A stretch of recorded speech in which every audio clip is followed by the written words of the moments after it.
गुरुजी शुक्राना गुरुजी अनंतम शुक्राना हमारे गुरुजी महाराज का। ओम नमः शिवाय। शिवजी सदा सहाय। ओम नमः शिवाय। गुरुजी सदा सहाय। जय गुरुजी जय गुरुजी जय गुरुजी। आज एक बहुत बड़ा मिरेकल मैं आपको गुरुजी का बताने वाली हूँ। मेरे पास दर्शन में होंगे गुरुजी के, वो मैं आपको इसमें ज़रूर दिखाऊंगी।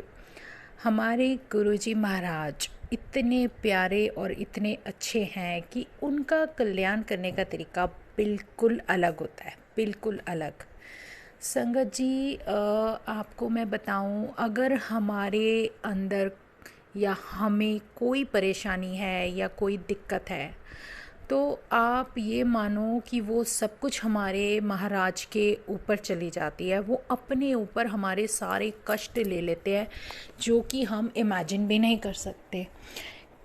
जब सत्संग मेरे पास हुआ था, मेरे पास ब्रह्मा विष्णु महेश का स्वरूप था गुरुजी का, जो आया था गद्दी पे रखा गया था।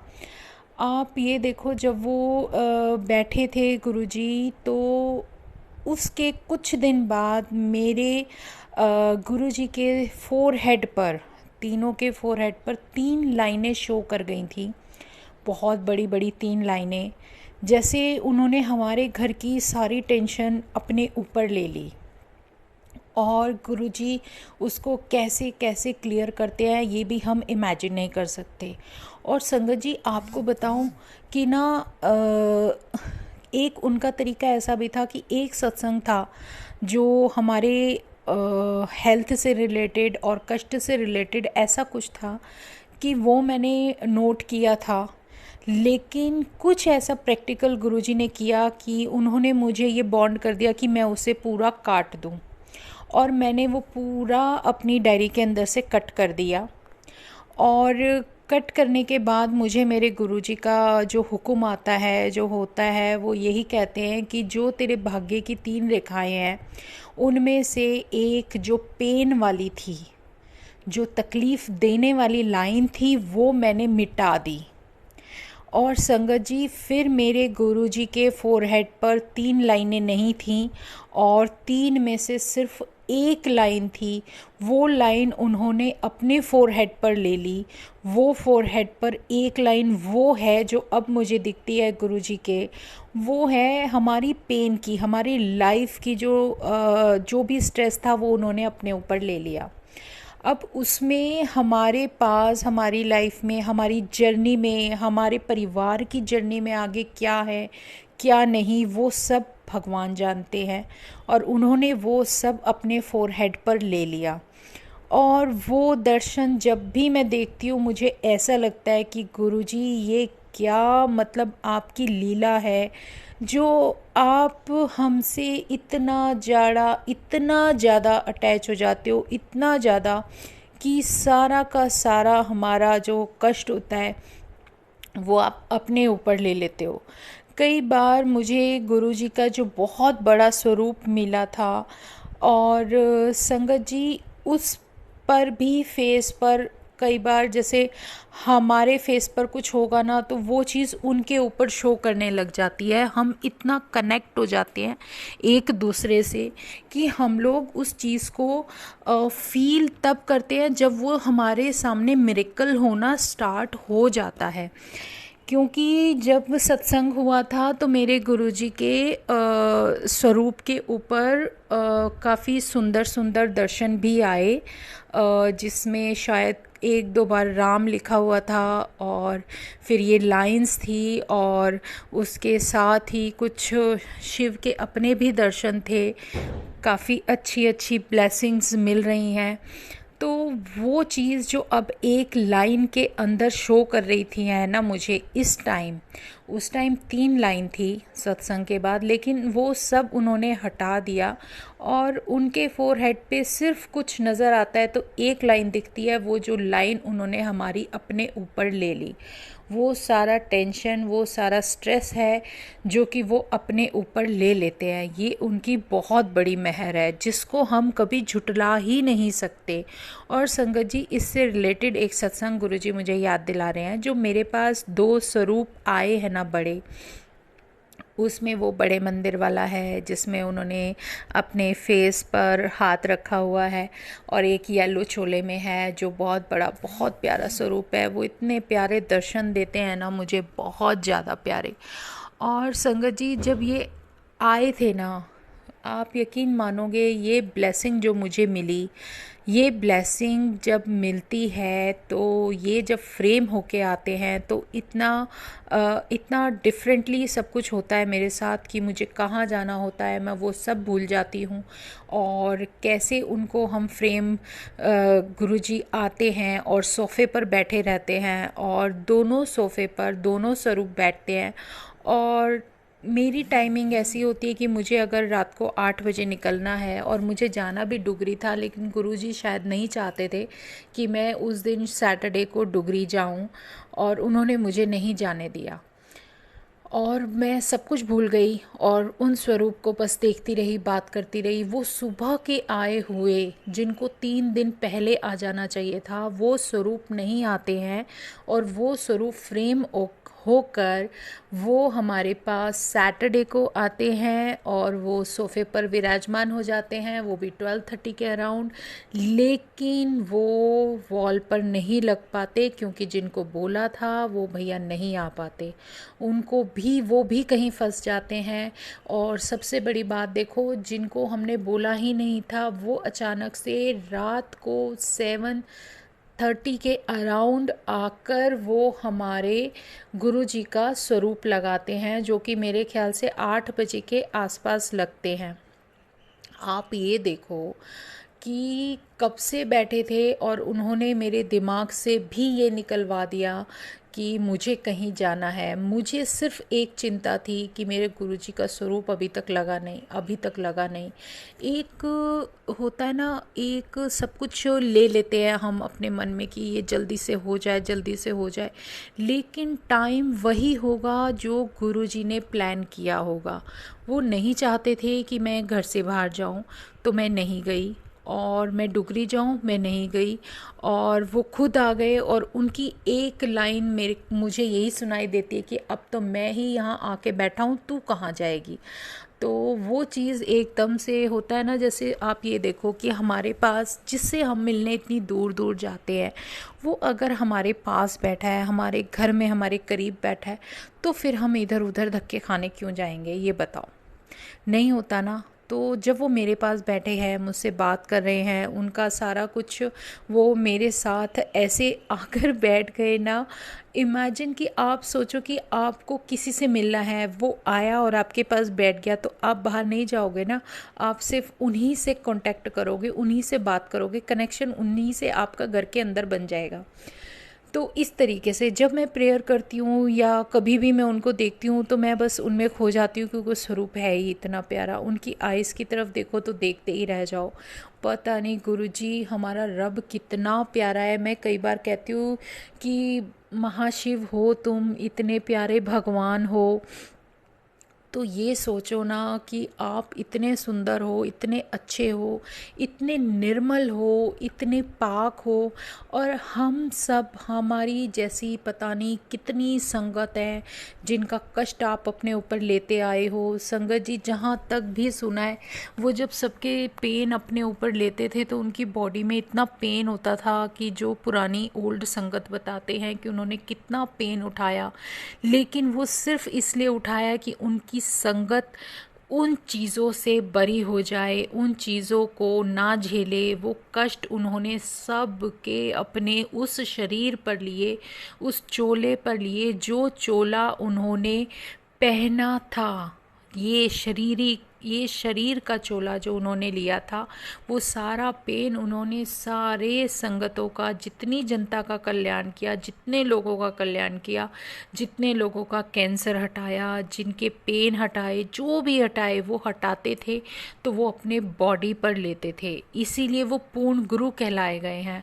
और हमारा महाशिव हमारा पूर्ण गुरु है। ये हमारी सबसे बड़ी मेहर, सबसे बड़ी किस्मत है। ये हमारी किस्मत है संगत जी, जो वो इस रूप में, इस चोले में आकर हमारे उन्होंने कष्ट हरे हैं, हमारा कल्याण किया है, लेकिन वो जो भी हटा है ना, वो सब उन्होंने पहले अपने ऊपर लिया है। फिर इसीलिए वो तप करते थे पूरी रात, कभी वो सोए नहीं हैं। जहाँ तक हमें सबने बताया है कि हमारा रब कभी सोया नहीं, वो सिर्फ रात को तप करता था और हमारे जैसे लोगों के कल्याण के लिए जितने हो सकता था, जितने लोगों का कल्याण हो सकता था उन्होंने किया, और अपनी बॉडी पर सारी वो चीज़ें ले ली, सारी बीमारियां ले ली, वो सारे कर्माज लिए जो हम लोगों के पता नहीं कितने जन्मों के किए हुए कर्म थे, जो अच्छे थे बुरे थे। अच्छे छोड़कर सारे बुरी बुरी चीज़ें लेना। आप ये सोचो कि आप कभी कुछ खरीदने जाते हो तो भी आप पता नहीं कितनी बार चेक करते हो कि इसमें कुछ गलत चीज़ हमारे घर में ना आ जाए। कभी ड्रेसेस लेते हो कि कुछ गलत हमारे पास ना आ जाए, वेजिटेबल्स लेते हो, फ्रूट्स लेते हो, सब गंदा छोड़ देते हो। लेकिन हमारा भगवान देखो हमारे अच्छे कर्म हमारे पास छोड़ देता है, और जितने बेकार जिन कर्मों की सज़ा हमें मिलनी होती है वो सारी वो अपने चरणों में ले लेता है और अपने पास लेकर हमें क्योर करता है। और जब हम क्योर होते हैं तो हमारा सारा पेन वो अपने ऊपर लेता है। ये एक उसकी मेहर है संगत जी, जो हर किसी के नसीब में नहीं होती। इसीलिए कहते हैं गुरु का भाग्य हर किसी को नहीं मिलता। जो गुरु का भाग्य होता है ना वो हर किसी को नहीं मिलता संगत जी, हर किसी को नहीं मिलता, क्योंकि गुरु का भाग्य मिलने के लिए भी हमें पता नहीं कितने जन्मों की अरदास करनी पड़ती है। जब हमारा नंबर आता है तब उसकी जो कृपा हम पर होती है वो कुछ अलग होती है, और उस कृपा के लिए पता नहीं हमें कितने जन्मों तक इंतज़ार करना पड़ता है। ये उसकी मेहर है कि हमारा नंबर आ रहा है। जिसका भी कल्याण होता जा रहा है, जिसका एडमिशन हमारे गुरु जी के, हमारे रब के स्कूल में या उनके, आप सोचो कि उनके पास हो रहा है तो ये सोच लो कि आपका कल्याण पक्का है। आप उनसे जुड़ चुके हो, उनकी कॉल आपके पास आई है और आप वहाँ पहुँचे हो, तो ये बहुत बड़ी बात है। आप बड़े मंदिर में पहुँचते हो तो सोच लेना कि आपका नंबर आ गया और आपका तो कल्याण होना ही होना है। बस फ़र्क इतना है कि आप उनसे कितना जुड़ते हो, उनकी कितनी बात मानते हो, उनके वचनों पर कितना चलते हो। ये बहुत बड़ा सोचने का विषय है, क्योंकि हम लोग कहीं जाते हैं, थोड़ी देर उनके साथ जुड़ जाते हैं, उनमें खो जाते हैं, लेकिन बाद में सब कुछ भूलकर फिर वही अपना जीवन जीने लगते हैं जिसकी हमें पहले से आदत होती है। तो इन चीज़ों से हमें बचना पड़ेगा। हमें उस रब की मेहर अगर लेनी है, उसकी कृपा लेनी है, तो उसके वचनों पर भी चलना पड़ेगा। जो वो हमें सिखाते हैं वो सीख हमें अपने जीवन में अपनानी होगी, क्योंकि उसे अपनाने के लिए हमारा रब हमें हर चीज़, हर रास्ता, हर दिशा वो दिखाते हैं जो हमारे लिए ज़रूरी है। संगत जी, हमारे गुरु जी, हमारे महाशिव जो हमारा ट्रीटमेंट करते हैं, जो डॉक्टरों के डॉक्टर हैं, आप इमेजिन करोगे कि कितने ऐसे ही बीमारियां हैं जिसको डॉक्टर मना कर देते हैं, लेकिन वो ट्रीटमेंट हमारा गुरु उस हिसाब से कर देता है कि अगर शुगर का पेशेंट है तो उसे शुगर खाने को मिलेगी और वो ठीक हो जाएगा। कोई बीपी का मरीज़ है तो उसको ऑयली चीज़ भी अगर उन्होंने लंगर प्रसाद में खाने को दी तो वो ठीक हो जाएगा। और ये बहुत बड़े बड़े मिरेकल्स हैं जो हमारे रब ने करके दिखाए हैं, और ये उनकी मेहर है जो हमें मिल रही है। तो अपने रब पर पूरा भरोसा रखना चाहिए कि वो हमें जो लंगर प्रसाद खिला रहे हैं, या फिर जो हमें चाय प्रसाद मिल रहा है या जल प्रसाद मिल रहा है, उसमें हम पूरा फेथ रखें। क्योंकि जब तक हम उन चीज़ों में विश्वास नहीं रखते तब तक हम उनको उस तरीके से उस मेडिसिन के रूप में नहीं ले पाएंगे जिस मेडिसिन के रूप में हमें वो चाहिए, या हमारी बॉडी को एनर्जीज़ चाहिए। अभी मुझे रिसेंटली कुछ दिन पहले मेरी शॉप पर एक ऐसा इंसिडेंट हुआ था, वो मैं आपको बताती हूँ कि वो भी शायद गुरु संगत थी, उन्हें कुछ सामान लेना था। बट मेरी और उनकी जो कन्वर्सेशन हुई, जो मेरे शॉप पर जो गुरुजी का भजन शब्द चल रहे थे। तो उसको सुन के उसने बोला, आप भी गुरुजी को मानते हो? मैं कहा हाँ जी। और फिर उन्हीं के बारे में मैंने काफ़ी बताने लगी। तो कहने लगी मैं भी गई थी वहाँ पर बड़े मंदिर में, लेकिन वहाँ मुझे एक चीज़ ठीक नहीं लगी। मैंने कहा क्या ठीक नहीं लगा? कहने लगी कि वहाँ ना वो बोलते हैं कि पूरा फिनिश करो, पूरा लंगर प्रसाद फिनिश करो, कुछ नहीं छोड़ना, ज़बरदस्ती करते हैं। तब मैंने उसे समझाया कि ज़बरदस्ती आपके भले के लिए करते हैं, कि आपकी कोई ब्लेसिंग छूट ना जाए। अगर आप वो ब्लेसिंग छोड़ दोगे ना तो नुकसान आप ही का है, उसमें किसी का कुछ नहीं जाएगा, लेकिन वो अपमान भी होता है हमारे भगवान के उस लंगर प्रसाद का, जिसको कि तुम्हें खाने के लिए एक दवाई के रूप में दिया गया है। बट वही है ना, हर किसी को इस चीज़ की समझ है ही नहीं। संगत जी, नई संगत बहुत जुड़ती हैं और वो ये सोचती हैं कि जो वो वहाँ पे प्रसाद है उसको हम कैसे खाएं पूरा, लेकिन उन्हें ये नहीं देखना चाहिए, उनको इतनी समझ नहीं है अभी। तो हम सारी संगत जो गुरुजी से काफ़ी समय से जुड़ी हुई हैं, उनका फ़र्ज़ बनता है कि उन्हें ये बताया जाए कि ये जो आप खा रहे हो ना, ये सिर्फ खाना नहीं है, ये एक लंगर प्रसाद वो दवाई के रूप में तुम्हारे शरीर में जा रहा है, जिसकी आपको ज़रूरत है, जिसकी आपको बेनिफिट मिलेंगे। अगर आपके भले के लिए कुछ आपके अंदर जा रहा है या कोई दवाई आपके अंदर जा रही है, तो उसमें आपको बुरा मानने की ज़रूरत नहीं है। और फिर विश्वास के साथ खाओगे तो वो दवाई असर करेगी, नहीं खाओगे तो फिर उसका कोई असर होता ही नहीं है। इसलिए कई बार सामने वाले को समझाना भी भारी पड़ जाता है, क्योंकि कुछ लोग ना अपने एटीट्यूड में ही रह जाते हैं। लेकिन ये चीज़ें हमारे रब के सामने नहीं चलती। रब तो हमारा है ही इतना प्यारा, आप उन्हें समझ ही नहीं सकते, कभी भी नहीं समझ सकते, उनका तो कोई अंत है ही नहीं। वो शब्द है ना, तेरा अंत ना ही। सच में संगत जी, बहुत प्यारा भगवान है हमारा, बहुत प्यारा, इतना प्यारा कि आप उनको देखोगे और आप उनमें खो जाओगे। जैसे कि आप सोच लो कि आप किसी चीज़ में इतने मंत्रमुग्ध हो जाते हो, आप अपना सब कुछ भूल के सिर्फ उन्हीं का नाम सिमरन करते रहोगे। इतना प्यारा भगवान है हमारा। तो ये हर कोई शायद नहीं समझ सकता, क्योंकि जिनका मन अपने भगवान में जुड़ता है वही ये सब चीज़ें समझ सकते हैं। तो ये हमारे ऊपर मेहर है हमारे भगवान की, हमारे रब की, कि उन्होंने अपना हमारा हाथ पकड़ा। और संगत जी प्लीज़, मैं तो यही प्रेयर करती हूँ, कभी हमारा हाथ मत छोड़ना गुरुजी, हमेशा अपने साथ रखना, क्योंकि दिल से बस यही भाव बार बार आता है, क्योंकि आपके बिना तो एक पल जीना मुश्किल है, एक पल। और हम कुछ इमेजिन ही नहीं कर सकते, हमें कुछ नहीं आता, हमें तो आप होंगे साथ में तो कुछ नज़र आएगा, वरना कुछ भी नज़र नहीं आएगा। और एक छोटा सा सत्संग मुझे याद दिलाया आज गुरुजी ने, वो मैं आपके साथ शेयर करती हूँ। काफ़ी दिन हो गए सत्संग नहीं हुआ घर में, तो मैं गुरुजी को कह रही थी, गुरुजी बहुत दिन हो गए सत्संग नहीं हुआ। ये होगी कोई 20-25 दिन पहले की बात।